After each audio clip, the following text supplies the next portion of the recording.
Well, I feel especially close with the Korngold Concerto. Number one, it was written for Jascha Heifetz, who I studied with for a short amount of time, about a year, and his recording of the Korngold Violin Concerto is absolutely stupendous. It really put the concerto on the map, and very few people wanted to approach that piece after Heifetz, because how else could you hear that piece other than the way that he phrased it and he felt it.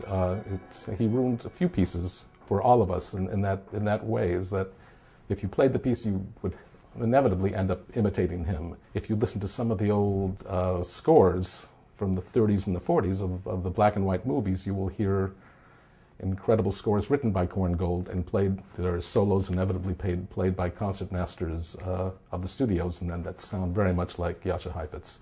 So we were all very influenced by that great man. And this piece is extremely romantic for somebody who wrote in the early 20th century, and when you had Schoenberg starting to get into 12-tone, you still had the romanticism of a Korngold, and he stayed with it. Even though it's very progressive writing, it's still extremely romantic.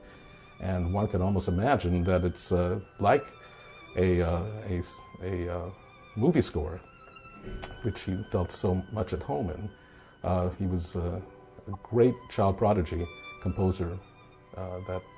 He was born in Austria, and he came over at about, I would say, right before the Second World War, and he became very popular writing scores for many movies and worked for quite a few studios.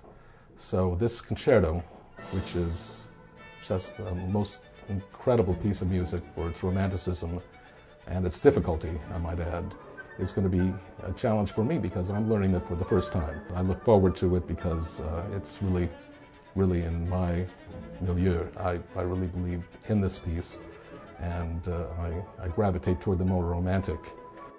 It's a fairly concise work. It's only about 23 minutes, and yet he covers the gamut of all the tonal colors that the violin has to offer, and orchestral colors too. I mean, he was a masterful orchestrator, and I think that will come out in the performance.